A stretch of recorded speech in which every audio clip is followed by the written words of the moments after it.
আসসালামু আলাইকুম। Nissan এক্সটাল hybrid model ইয়ার 16 এই গাড়িটা রানিং কন্ডিশনে হঠাৎ করে ব্রেক সিস্টেমের কিছু ওয়ার্নিং ল্যাম্প অন হয়ে যায় ইনস্ট্রুমেন্ট ক্লাস্টারে এবং ব্রেকটা একটু হার্ড হয়ে যায়। গাড়ির ভিতরে একটা বার্জার অন হয়ে যায়। ফাইনালি কাস্টমার আমাদের সাথে যোগাযোগ করে, আমরা গাড়িটা রিসিভ করে নিয়ে আসি।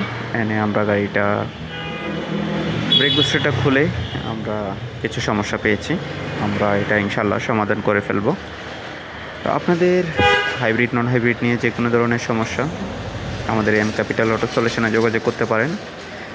আমি নিজেও নিশান প্যাসিফিক মোটরসের সার্ভিস টেকনিশিয়ান ছিলাম এবং পাশাপাশি হাইব্রিড নন হাইব্রিডের ট্রেনিংও করেছি অটোমোবাইলসে। এবং আমাদের কাছে পাচ্ছেন হাইব্রিড নন হাইব্রিডের রিকন্ডিশন জাপানি ব্র্যান্ড নিউ স্পেয়ার পার্টস। আমাদের কাছে brake booster, ABS module, hybrid battery এবং গিয়ার বক্স পাওয়া যায়। আপনাদের যে কোনো ব্র্যান্ডের যে কোনো মডেলের হাইব্রিড নন হাইব্রিডের গাড়ি আমাদের এম ক্যাপিটাল অটো সলিউশনে যোগাযোগ করতে পারেন। আমরা সব ব্র্যান্ডের কাজ করে থাকি এবং আমাদের এখানে অভিজ্ঞ সার্টিফাইড টেকনিশিয়ান দ্বারা কাজ করা হয়।